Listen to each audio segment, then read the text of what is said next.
Hey guys, welcome back. The last year has been uncharacteristically good for Halo. After recent years, getting positive news after positive news isn't something that us Halo guys have exactly been used to, but lo and behold, that's pretty much all the last year's been.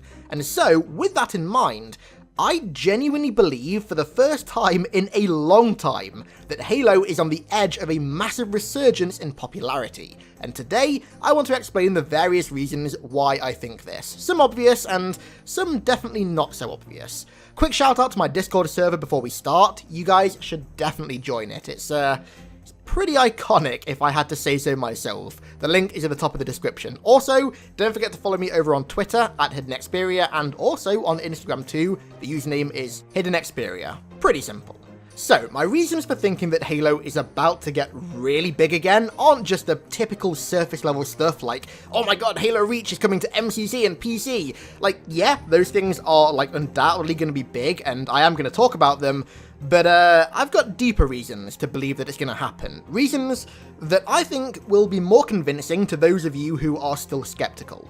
So, allow me to present to you a little hypothesis that I've been working on. This is what my 3-year psychology degree has culminated in. I've just about forgotten everything that I learned in those 3 years, but I like to think that this is at least in part inspired by it. I present to you the franchise Disdain chart. Now, please hold off on your applause and your Nobel Prize nominations. I'll be more than happy to receive them at the end. So, basically what this is a way of comparing the sort of general negative view of Halo with its direct competitors, Call of Duty and Battlefield. Now, I think it's fair to say that 2015 was the peak of sort of general negativity towards Halo. The colossal failure of MCC was still very, very fresh in people's minds, and 343 had just released Halo 5 with a campaign that was widely hated, a distinct lack of content, and lots of microtransactions. On top of that, Halo was almost becoming a yearly release, and I imagine that a lot of people were getting increasingly burnt out and tired of it, especially when the games that were releasing weren't exactly living up to the expectations of many. So, what 343 did next was actually really smart. Instead of just continuing as is and keeping Halo on a 3-year cycle, they took a step back and they reevaluated. We did of course have Halo Wars 2 in 2017, but that was a super niche game, and honestly, other than that, Halo's not really had anything since 2015. This, of course, did create the great Halo content drought that we're all too familiar with, but as painful as the drought has been, honestly, it really was for the greater good. The general fanbase had been super overexposed to Halo in the years prior, and the drought did the opposite. It underexposed them to Halo, which started to give everybody the desire to play Halo again. And then, when the Halo Infinite trailer dropped and when MCC on PC was announced, not only were there more reasons to get hyped for these games than previous ones, but everyone who was thirsty for more Halo thanks to the drought got some lovely, iconic H2O. Of course, this made everyone a lot more optimistic and hyped for Halo's return, which in itself is going to do wonders for Halo's resurgence. But when you couple that with how Call of Duty and Battlefield, Halo's two closest competitors, place on the chart, things really start to look damn good for Halo. To say that COD is suffering from burnout right now is a severe understatement. Not only have there been yearly releases now for the past 11 years, but recent games haven't even remotely lived up to the standard. Like, you compare games like Black Ops 4, half-baked, devoid of content, broken for months, and where pretty much every aspect of the game is monetized, to World at War, the purest, most buttery smooth Call of Duty ever, and it's just embarrassing. And the reception that recent games like BO4 have had reflect this. Disdain for Call of Duty feels like it's at an all-time peak right now. Like, back in the Modern Warfare 2 days, everyone hated on Call of Duty because it was the cool thing to do, but at the end of the day, everyone went home and played it, whereas now, everyone hates on it, but barely anyone actually plays it. And then you look at Battlefield, which isn't in as bad of a spot as Call of Duty, but it's not exactly doing great. Battlefield 5 was, well, not received well at all, I think it goes without saying, and the sales reflect it. EA practically sabotaged it with the marketing, which honestly really sucks, because if you ignore some of the questionable stuff, the game is actually really good, but nevertheless, there's a lot of disdain. So, as you can see on the chart, Halo's two biggest competitors are at their peak disdain right now, peak anti-hype, whereas Halo's been through that entire cycle already. It's hit peak disdain, been through the sort of cooldown period of nothing to cure the disdain, and now it's raring for one hell of a comeback with a shitload of hype behind it, when its two closest challengers are arguably in the worst state they've ever been in. I think it goes without saying that this could play into our hands pretty damn nicely. So that's all for my little hypothesis for now. We'll see if it comes true in the future, I guess, but when you add it all up, it sure as hell looks good for us. Right, let's move over to some less scientific reasons for the great Halo revival. The first being hype, and I really think that this one goes without saying. The hype right now for MCC PC is not only astronomical, it's also 10 years in the making. The idea of the whole Halo suite coming to PC was honestly starting to sort of get to Half-Life 3 levels of pipe dream, and the overwhelming response to its announcement, I think, confirms this. People have argued in the past that it's too late for Halo to come to PC and that people have moved on now, but just looking at the metrics after the announcement really dispute that. I mean, there were Reddit threads with literally hundreds of thousands of upvotes about it, and since the reveal, Halo's been constantly fighting with Apex Legends on Google Trends. People have been searching for Halo almost as much, hell, if not sometimes more, than literally the second most popular game in the world right now. And then you factor in content creators too, like so many big YouTubers and streamers have made their hype for Halo PC public.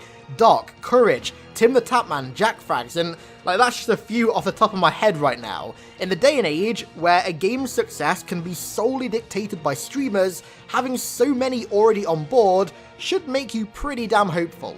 I mean, the biggest reason that Apex got as popular as it did was because of streamers, and who's to say the same won't happen with MCC? And of course, when it comes to players sustaining a game, YouTubers and streamers aren't the only content creators that do it. With 343 hinting at modding support across 6 different games, the amount of new, fresh, user-generated content will be insane. Modding support is one of the more traditional methods of keeping a game populated over a long period of time, and in an era where it feels like most devs don't really bother anymore, hopefully 343 fully commit to mods, because if they do, I can assure you it will not go unnoticed. Modding support would do unreal wonders for the game, and I think that goes without saying. I mean, there's a reason World at War, a game that came out 11 years ago, still consistently has more players than almost every other Call of Duty on Steam. Custom Zombies. There's a reason that Left 4 Dead 2 still gets tens of thousands of players a day. Modding support. There's a reason that Halo Combat Evolved PC is still populated 16 years later. Modding support. You guys get the picture. I think ultimately I'm really hoping that 343 go all out with modding support because the potential with Halo is crazy. Custom campaigns, like campaign overhauls that could, I don't know, reskin Halo 4's campaign to look more classic.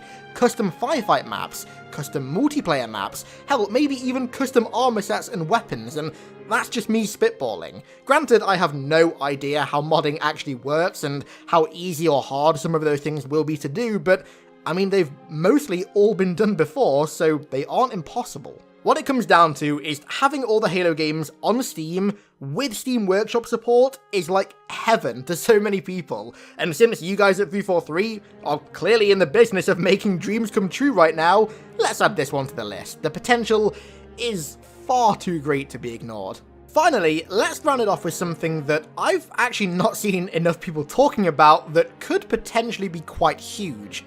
Esports. Now, funnily enough, the PC FPS esports scene is actually kind of unsaturated. There are only 3 titles that come to mind that really pull significant numbers. There's Counter-Strike, obviously the king of esports, Siege, and Overwatch, and other than that, I honestly don't know of any other big AAA FPS esports on PC, and Obviously, that's a gap that Halo could fill extremely well. Halo has a really unique feeling to its gameplay, like so many games in the past have tried to replicate it, and not a single one has ever managed. That indescribable feeling is actually something that 343 mentioned in regards to reworking the engine for Halo Infinite. They had to find a way to not damage it. It's that extremely unique feeling combined with years of anticipation and hype that could really pave the way for Halo being a huge PC esport, and 343 are well aware of this. A few weeks ago, the lead esports producer at 343, Tashi, confirmed on stream that they're going to be inducting competitive PC players into the Insider program to make sure that it's esports ready, and that they're going to be doing some events for Halo on PC in the future. Now, with Halo's long and storied history with esports, the foundations are absolutely already there. Halo 2 and Halo 3 in particular are already fantastic games with huge skill gaps that will only get bigger with keyboard and mouse, so if 343 do decide to fully invest into the scene, then honestly, in my opinion, there's no telling how big it could get, and of course, if the esports scene gets big, then that's just gonna do wonders for the game in general. And so, that is why I think Halo could be on the edge of a big revival. Do you reckon that I'm maybe being a bit too hopeful, or do you think that my newfound optimism is well placed? I'd love to hear your thoughts down below in the comments. I think all in all, Halo just coming to Steam in the first place will bring in numbers bigger than, honestly, anything that we've seen since Reach, but when you throw in esports, modding support, streamers, and a load of other factors, I don't know, I just find it hard to see a future where Halo doesn't explode in popularity again. Provided, of course, that nothing launches broken, but I mean, that's what the Insider program is there to prevent. And then, if all goes to plan and Infinite also launches on Steam, then the hype and momentum could honestly, reach levels that we haven't seen since Halo 3. Man, I really hope that I'm not overhyping this. I genuinely don't think that I am, and I honestly have not been this hyped for Halo in literally years, so fingers crossed it all goes as planned. And so that's all for today, guys. I really hope you enjoyed and that maybe I could spread some of my optimism to you guys. I want to give a big thank you to everybody who continues to support me on the good old Patreon, and thank you all so much for watching. I really appreciate it, and I'll catch you in the next one.